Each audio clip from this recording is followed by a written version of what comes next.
आज बात करते हैं राजस्थान की एक बहुत पुरानी कहानी की। एक ऐसे किसान की जिसके विश्वास में कहते हैं पहाड़ों को हिलाने की ताकत थी, या यूं कहें कि एक पत्थर में जान डालने की। तो चलिए, धन्ना की इसी असाधारण आस्था की कहानी में हम सब साथ में उतरते हैं। तो सवाल यही है, क्या सच में अटूट आस्था में इतनी शक्ति हो सकती है कि वो एक बेजान मामूली से पत्थर में भी जान फूंक दे? आइए इस कहानी के जरिए इस सवाल का जवाब ढूंढने की कोशिश करते हैं।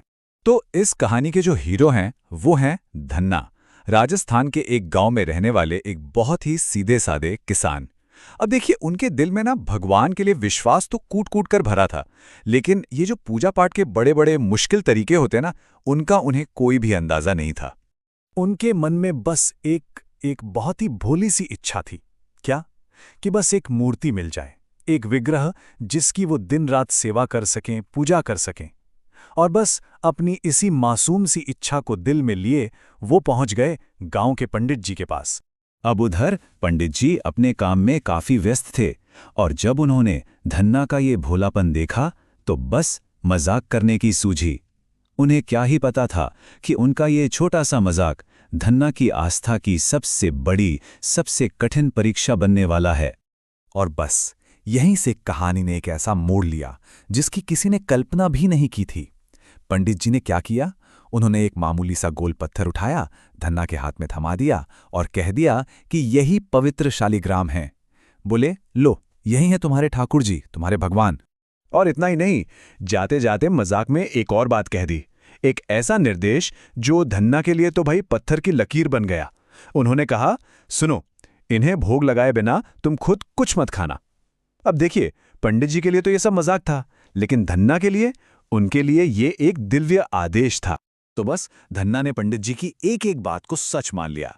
वो उस पत्थर को ही अपना भगवान मानकर दिल में ढेर सारा प्यार और भक्ति लेकर घर लौट आए। बेचारे को जरा भी अंदाजा नहीं था कि उनकी जिंदगी की, उनकी आस्था की सबसे बड़ी परीक्षा तो अब शुरू होने वाली है। अच्छा, तो घर पहुंचकर धन्ना ने भोग में क्या चढ़ाया? कोई 56 भोग नहीं, कोई पकवान नहीं, बस अपनी मेहनत की कमाई हुई बाजरे की एक रोटी और थोड़ा सा गुड़। और उम्मीद क्या थी? उम्मीद ये थी कि भगवान खुद प्रकट होंगे और इस भोजन को ग्रहण करेंगे। मतलब जितनी सीधी साधी उनकी भेंट थी, उतना ही पक्का उनका विश्वास था। और फिर इंतजार शुरू हुआ। एक दिन गुजरा, फिर दूसरा, और फिर तीसरा। सोचिए, पूरे 3 दिन और 3 रात धन्ना बिना कुछ खाए पिए बस वहीं बैठे रहे। आंखों में सिर्फ एक ही चीज थी, वही अटूट विश्वास। इस इंतजार को ऐसे समझिए, पहला दिन तो उम्मीद और प्रार्थनाओं में बीता, दूसरे दिन अटूट धैर्य ने कमान संभाली, और तीसरे दिन तक आते आते ये भक्ति एक तरह की जिद बन गई थी। वो मन ही मन सोचते रहे, शायद मुझसे ही कोई गलती हो गई है, लेकिन हार मानने का तो सवाल ही नहीं था। और फिर वो घड़ी आई, वो क्षण आया जिसका सबको इंतजार था। ऐसा लगता है मानो धन्ना की उस मासूम, उस जिद्दी भक्ति ने पूरे ब्रह्मांड को जवाब देने पर मजबूर कर ही दिया। और हुआ क्या? उस पत्थर में से स्वयं भगवान प्रकट हो गए, और उन्होंने धन्ना के हाथों से वो बाजरे की रोटी और गुड़ ऐसे खाया मानो वो दुनिया की सबसे स्वादिष्ट चीज हो। जो बिल्कुल असंभव लग रहा था वो सच हो चुका था। पर कमाल की बात यह है कि धन्ना के लिए ये कोई चमत्कार नहीं था, बिल्कुल भी नहीं। उनके लिए तो ये होना ही था।